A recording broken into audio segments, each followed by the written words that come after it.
एक दो मुक्तक से अपनी बात को मैं समाप्त करूंगा।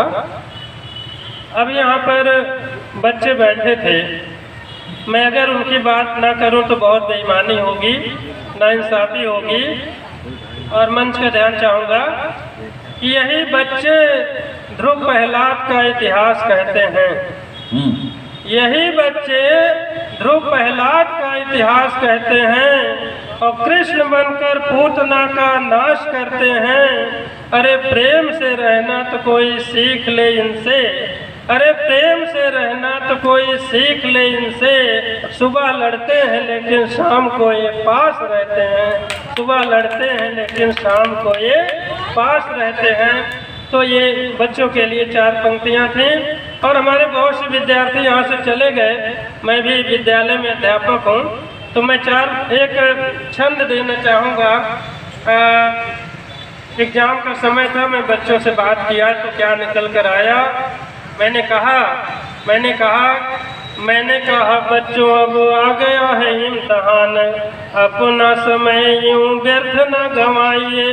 अब पूछना हो कुछ तो पूछिए तुरंत उसे, मन में जरा भी संकोच मत लाइए। तो एक छात्र उठकर बोला श्रीमान जी, प्रश्न है अगूढ़ जरा उत्तर सुझाइए। फालतू के बात सब छोड़ कर छप रहा पेपर कहाँ यही बतलाइए। तो बच्चे बहुत ही जानकार होते हैं, बहुत कुशल होते हैं। मैं एक हास्य का एक व्यंग 1 मिनट में सुनाकर अपनी वाणी को समाप्त करूंगा और मंच पर हम लोग अब राम कथा का रसास्वादन करेंगे। तो आइए, अभी मोबाइल पर बहुत बातें हो रही थी। भैया अभिषेक जी ने मोबाइल पर बहुत बढ़िया बच्चों को कहा था, नॉलेज जी ने भी। तो मैं मोबाइल पर एक छोटा सा हास्य आप तक पहुंचाता हूं कि देखकर, मंच का भी ध्यान चाहूंगा लौलेश भैया, कि देखकर नैकी बहू का लंबा घूंघट, देखकर नैकी बहू का लंबा घूंघट, सासू ने कहा झटपट, वाह वाह क्या सुंदर बहू आई है, इस जमाने में मैंने घूंघट वाली किस्मत से पाई है।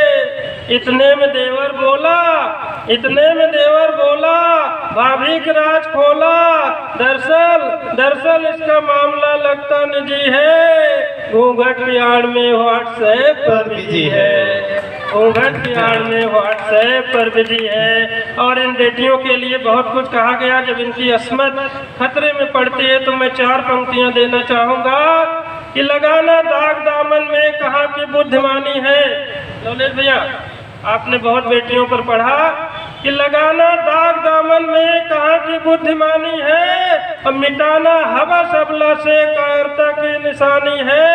अरे किसी बेटी की इज्जत लूटने वालों जरा सोचो, तुम्हारे पास भी तुम्हारे घर में भी एक बेटी सयानी है, तुम्हारे पास भी एक बेटी सयानी है, तुम्हारे पास भी एक बेटी सयानी है।